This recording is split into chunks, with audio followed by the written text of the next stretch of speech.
ಊರಿನ ಒಬ್ಬ ಆಳ ಮನುಷ್ಯ, ಒಬ್ಬ ಬಹಳ ಚಲೋ ಯಜಮಾನ್ರ ಕಡೆ ಕೆಲಸ ಮಾಡಾಕತ್ತಿದ್ದ. ಅವನ ಹೆಸರು ಏನು ಅಂದ್ರೆ ಪರ್ಶ್ಯ ಅಂತ. ಬರೇ ಊರೊಳಗೆ ಎಲ್ಲರೂ ಪರ್ಶ್ಯ ಅಂತ ಕರಿತಿದ್ರು. ಅವನು ಬಹಳ ಚಲೋ ಯಜಮಾನ ಕಡೆ ಕೆಲಸ ಮಾಡಾಕತ್ತಿದ್ದ. ಏ ಪರ್ಶ್ಯ ಬಾಯ್ಲಿ, ಏ ಪರ್ಶ್ಯ ಆ ಕೆಲಸ ಮಾಡು, ಈ ಕೆಲಸ ಮಾಡು, ಪಾಪ ಕೆಟ್ಟ ದುಡಿಸ್ಕೊಳ್ತಿದ್ರು ಅವನು. ಊರೊಳಗೆ ಈ ಬದುಕಿದ್ದು ಒಂದು ವೇಸ್ಟ್ ಅನ್ಕೊಂಡಿದ್ದ ಅವನು. ಹಂಗೆ ಪಾಪ ದುಡಿತಿದ್ದ, ಯಜಮಾನ ದುಡಿಸ್ಕೊಳ್ತಿದ್ದ.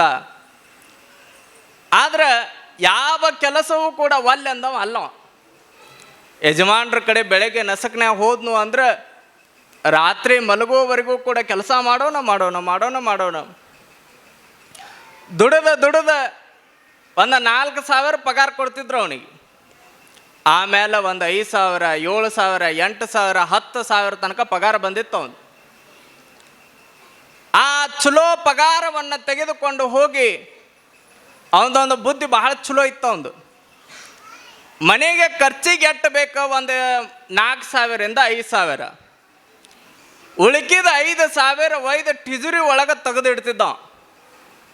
5,000 ಅಟ್ಟ ನನ್ನ ಪಗಾರ, ಇನ್ನು 5,000 ಸುಮ್ಮ ಡೆಪಾಸಿಟ್ ಅಂತ ಒಂದು ಟಿಜುರಿ ಒಳಗೆ ಒಯ್ದಿಡೋ. ದಿನ ಕೂಡಿ ಹಾಕಿ 1,00,000 ಸಮೀಪ ಬಂದಿತ್ತದು. ಯಾವಾಗ 1,00,000 ಸಮೀಪ ಬಂದಿತ್ತು, 10,000 ಇದ್ದಿದ್ದ ಒಂದು 15,000ಕ್ಕೆ ಇವನು ಪಗಾರ ಬಂದಿತ್ತು. ಅವಾಗ ಯಜಮಾನ್ರು ಕೇಳಿದ್ರಂತ, ಮತ್ತು ಏನು ಕಷ್ಟಪಟ್ಟು ದುಡಿತಿ, ಪಗಾರ ಅಂತೂ 4,000ರಿಂದ ಇವತ್ತು 15,000 ತನಕ ಬಂದೈತೆ ನಿಂದು. 9-8 ವರ್ಷ ನನ್ನ ಕಡೆ ಕೆಲಸ ಮಾಡಾಕತ್ತಿ, ಮತ್ತು ಆ ದುಡ್ಡು ಒಯ್ದೆಲ್ಲ ಖರ್ಚು ಮಾಡಾಕತ್ತಿ ಏನು? ಹಂಗೇನು ಖರ್ಚು ಮಾಡಲ್ರಿ ಯಜಮಾನ್ರೆ, ನಮ್ಮ ಮನೆಗೆ ಎಟ್ಟು ಬೇಕಟ್ಟು ಖರ್ಚು ಮಾಡಿಕೊಂಡು ಉಳ್ಕಿದ ಒಯ್ದು ಡೆಪಾಸಿಟ್ ಸೇವಿಂಗ್ ಅಂತ ಟಿಜುರಿ ಒಳಗೆ ಒಯ್ದು ಇಡಾಕತ್ತೀನಿ. ಅವಾಗ ಯಜಮಾನ್ರು ಅಂದು ಹುಚ್ಚಿಗಿಚ್ಚದೇನು ನೀನು? ಯಾರಾದರೂ ಟಿಜುರಿ ಒಳಗೆ ಇಡ್ತಾರೇನು? ಅದನ್ನು ಹೊರಗೆ ಕೊಟ್ಟರೆ ದುಡ್ಡನ್ನು ದುಡಿಸ್ಬೇಕಂದ್ರೆ ಅವರು ಒಯ್ದ ಟಿಜುರಿ ಒಳಗೆ ಇಟ್ರೆ ಅದೇನು ದುಡಿತದೇನು ರೊಕ್ಕ? ಹೊರಗೆ ಕೊಟ್ಟರೆ ದುಡಿತೈತದು. ಅವಾಗ ಅವನಿಗೆ ತಿಳಿಲಿಲ್ಲ, ಇದೇನಿದ್ದು ದುಡ್ಸೋದು ಅನ್ನಕತ್ತಾರ, ರೊಕ್ಕ ಹೆಂಗೆ ದುಡ್ಸಕ್ಕೆ ಬರ್ತದೆ, ನಾನಂತೂ ದುಡಿತೀನಿ, ಇನ್ನು ರೊಕ್ಕ ದುಡ್ಸೋದು ಹೆಂಗೆ ಅನ್ಕೊಂಡ. ಅವಾಗ ಯಜಮಾನ್ರು ಅಂದ್ರೆ 1 ರಂಗ 2 ರಂಗ ಹೊರಗೆ ಕೊಡ ಅಂದ್ರೆ ಅವರು. ಅವಾಗ ತಿಳಿಲಿಲ್ಲರು ಅವನಿಗೆ, 1 ರಂಗ ಅಂದ್ರೆ ಏನು, 2 ರಂಗ ಅಂದ್ರೆ ಏನಂತ. ಅವ ನಿಮಗೇನ್ರ ಗೊತ್ತೇನ್ರಿ? ಹೆಂಗೆ ಗೊತ್ತಿಲ್ರಿ ಅಪ್ಪರ ಇದು. ಅವಾಗ ಅವ 1 ರಂಗ 2 ರಂಗ ಒಟ್ಟು ಹೊರಗೆ ಕೊಡಾಕತ್ತ. ಅವಾಗ ಯಜಮಾನ್ರು ಅಂದರು, ಮತ್ತು ಹೊರಗಂತೂ ಕೊಟ್ಟು ಇನ್ನೊಂದು ಸ್ವಲ್ಪ ಉಳ್ದಾವಲ್ಲ ಮತ್ತು ನನಗೆ ಕೊಡು ಅಂದರು ಅವರು. 500 ಎಕರೆ ಆಸ್ತಿ ಐತು. ಅಷ್ಟಿದ್ರೂ ಕೂಡ ಇವನ ಕಡೆ 1 ರಂಗ 2 ರಂಗ ಇಸ್ಕೊಳಕತ್ತಾರ ಅವ್ರು ಯಜಮಾನ್ರು. ತಾವ ಪಗಾರ ಕೊಡ್ತಾರ, ತಾವ ಇಸ್ಕೊಳಕತ್ತಾರ, ಹೊರಗೆಲ್ಲ ಕೊಡಕತ್ತ, ಯಜಮಾನ್ರಿಗೆ ಕೊಡಕತ್ತ. ನೋಡ್ರಿ ಪಾಪ ಬಹಳ ಚಲೋ ದುಡ್ದು ಏನು ಸೇವಿಂಗ್ ಆಕಿತ್ತ ಅದನ್ನು ದುಡ್ಯವ ಒಯ್ದಿಡವ. ಎಲ್ಲಿರಿ ಬಡ್ಡಿ ಹಂಗೆ ಒಯ್ದಿಡವ. 1,00,000 ಇದ್ದಿದ್ದು 2,00,000 ಆಯ್ತು, 2,00,000 ಇದ್ದಿದ್ದು 5,00,000 ಆಯ್ತು. ಈ ಕಡೆ 15 ಇದ್ದಿದ್ದು 20,000 ಪಗಾರ ಬಂದಿತ್ತು. ಇದನ್ನೂ ಬೈದು ಅಲ್ಲೇ ಇಡವ. ಮೊದಲ 5,000 ರೂಪಾಯಿ ಮನೆ ಸಲುವಾಗಿ ಖರ್ಚು ಮಾಡ್ತಿದ್ದ, ಮುಂದೆ ಖರ್ಚು ಮಾಡೋದ ಬಿಟ್ನೋ. ಬರೇ ಒಂದು 2,000 3,000 ಖರ್ಚು ಮಾಡಕತ್ತ. ಇಲ್ಲಿ ದುಡ್ಯಾಕ ಹಚ್ಚತ್ತ ನೋಡ್ರಿ. ಆಸೆ ಅನ್ನೋದು ಮನುಷ್ಯನಿಗೆ ಎಟ್ಟಿರ್ತದೆ ನೋಡ್ರಿ. ಯಾವಾಗ ಕಷ್ಟಪಟ್ಟು ದುಡ್ಯಾಕತ್ತ, ಮೊದಲು ರಾತ್ರಿ 10 ಗಂಟೆಗೆ ಹೋಗಿ ಸುಸ್ತಾಗೈತಂತ ಮಲಗುವಂಥ ಮನುಷ್ಯ, ಯಜಮಾನ್ರೆ ನೀವೇನು ಹೇಳ್ತೀರಿ ಹೇಳ್ರಿ, ಒಟ್ಟು ಪಗಾರ ಏರಿಸ್ರಿ, 12 ಗಂಟೆ ಅಲ್ಲಿ 1 ಗಂಟೆ ಅಲ್ಲಿ ನಾ ಕೆಲಸ ಮಾಡ್ತೀನಿ ಅನ್ನಕತ್ತ.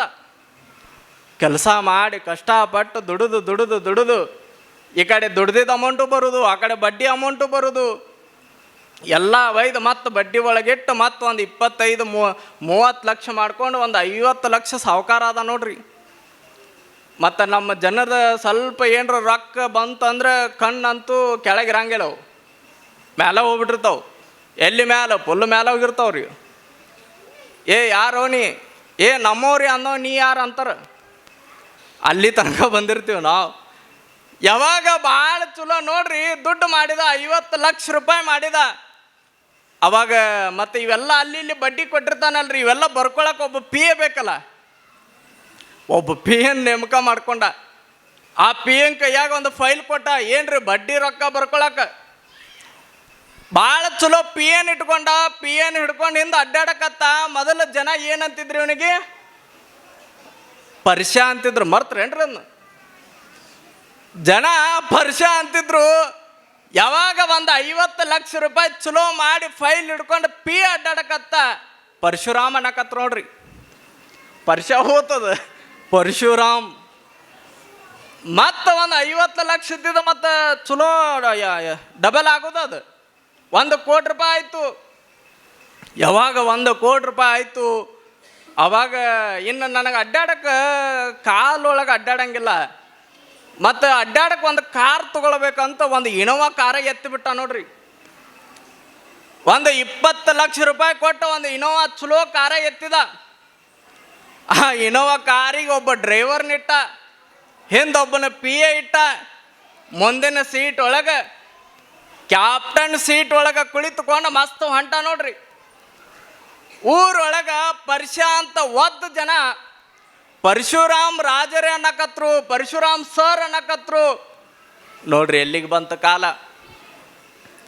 ಊರೊಳಗೆ ಬಹಳ ಚಲೋ ಪರಶುರಾಮ್ ಸರ್ ಅನ್ನೋರು ಇನೋವಾ ಕಾರ್ ಹತ್ತಿ ಯಾವಾಗ ಹೊಂಟ, ಅವಾಗ ಎದ್ದು ನಿತ್ತ ಪರಶುರಾಮ್ ಸರ್ ನಮಸ್ಕಾರ ಅನ್ನಕತ್ರು. ಎಷ್ಟೋ ಜನ ಪರಶುರಾಮ್ ಸರ್ ಅಂತ ಸಲ್ಯೂಟ್ ಹೊಡ್ಯಾಕತ್ರು.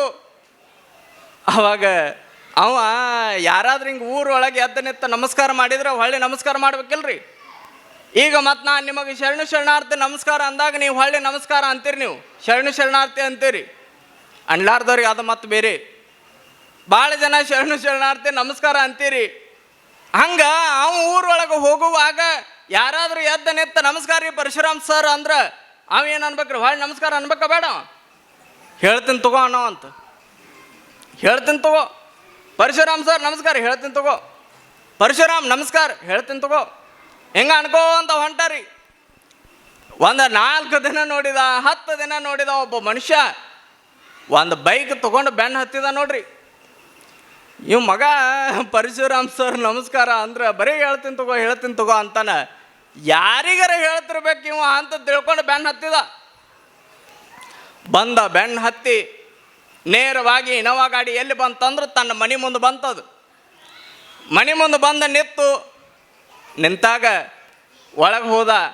ಬೈಕಿನವ ಬಂದು ಕಿಟಕಿ ಒಳಗೆ ಹಣಿಕೆ ಹಾಕಿ ನೋಡಾಕತ್ತಿದ್ದ. ಒಳಗೆ ಹೋಗಿ ಮುಖಾಮಾರ್ಜನ ಮಾಡಿಕೊಂಡು ಆ ಟಿಜುರಿ ತೆಗ್ದ ನೋಡ್ರಿ.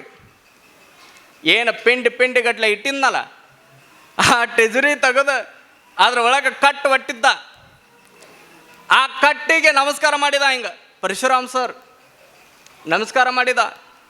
ನಮಸ್ಕಾರ ಮಾಡಿ ನಿನಗೆ ಆ ರೊಕ್ಕ ಕೈ ಮಾಡಿ ಹೇಳಕತ್ತಾನ್ರಿ, ನಿನಗೆ ಇವತ್ತು ಊರೊಳಗೆ ಬರುವಾಗ ಎಂಥವರು ಇವರು ನಮಸ್ಕಾರ ಹೇಳಿದ್ದಾರೆ ಅಂತ ಹೇಳಕತ್ತಾನಲ್ಲಿ.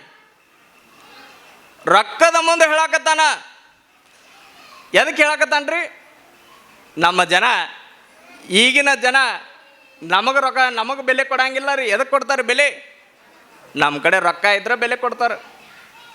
ಭಾಳ ಚಲೋ ಗಳಿಸಿದ ಅಂದ್ರೆ ಬೆಲೆ ಕೊಡ್ತಾರೆ. ಪರ್ಷ ಅಂತ ಒದಿವಂಥ ಜನ ಎದ್ದ ನಿತ್ತ ಸಲ್ಯೂಟ್ ಮಾಡ್ತಾರೆ ಅಂದ್ರೆ ರೊಕ್ಕ ಕೆಟ್ಟ ಕಿಮ್ಮತ್ತೈತಲ್ರಿ, ರೊಕ್ಕ ಕೆಟ್ಟ ಆಡಿಸ್ತದಲ್ಲ. ಅದಕ್ಕಾಗಿ ನಾನೇನು ಹೇಳಕತ್ತೀನಿ ಅಲ್ರಿ, ಕತೆ ಎಲ್ಲಿತ್ತು ರೀ ಅದು? ಸ್ವಲ್ಪ ನಿಮ್ಮನ್ನು ಪರೀಕ್ಷೆ ಮಾಡಕತ್ತಿರ್ತೀನಿ ನಾನು. ಲಕ್ಷ್ಮಿ ಯಾವಾಗ ಹಿಂಗೆ ನಡ್ಕೊಂಡು ಬರ್ತಾಳೆ, ಅವಾಗ ನಾರದ ಮುನಿಗಳು ಅಂತಾರಂತ, ನೋಡವ ಬರುವಾಗ ಬಹಳ ಚಂದ ಕಾಂತಿ, ಹೋಗುವಾಗ ಬಹಳ ಅಸಹ್ಯವಾಗಿ ಕಾಂತಿ. ಅವಾಗ ನಿಮಗಂತೂ ತಿಳಿದತ್ತು, ಹೊಲದೊಳಗೆ ಭಾಳ ಚಲೋ ಕಬ್ಬಿನ ಬಿಲ್ ಬಂತು ಅಂದ್ರೆ ನೋಡ್ಬೇಕು ನಮ್ಮ ಹಿರಿಯರ್ದು, ನಿಮ್ಮ ಗಂಡ್ಮಕ್ಕಳದು, ನಿಮ್ಮ ಯಜಮಾನ್ರದ್ದು. ಆ ಮನೆ ಒಳಗೆ ವೈಭವ ನೋಡ್ಬೇಕು. ಸ್ವಲ್ಪ ರೊಕ್ಕ ಹೆಚ್ಚು ಬಂತಂದ್ರೆ ಒಂದು ಹೆಂಡತಿಗೆ ಒಂದು ಸೀರೆ ತೊಗೊಂಡು ಬಂದು ಕೊಟ್ಬಿಟ್ಟಿರ್ತಾರೆ. ಮನೆ ಒಳಗೆ ಬಹಳ ಚಲೋ ಉಲ್ಲಾಸದಿಂದ ಇರ್ತಾರೆ. 4 ದಿನ ಮನೆ ಒಳಗೆ ಊಟನ ಮಾಡಂಗಿಲ್ಲ ಅವರು, ಬರೀ ಹೋಟೆಲ್ದಾಗ ಊಟ ಮಾಡ್ತಾರೆ. ಭಾಳ ಚಲೋ ರೊಕ್ಕ ಬಂತಂದ್ರೆ, ಅದ ರೊಕ್ಕ ಹೋಯ್ತಂದ್ರೆ ಅದೇನು ಹೊಲದಾಗ ಒಂದು ಕಬ್ಬಿನ ಬಿಲ್ ಬಂದಿರ್ತದಲ್ಲ, ಅಲ್ಲೊಂದು ಚಲೋ ಗಿಡ ನೋಡಿ ನೇಣು ಹಾಕೋದು ಅಂತ ಉಳಿದಿರ್ತದೆ ಹೋಯ್ತು ಅಂದ್ರೆ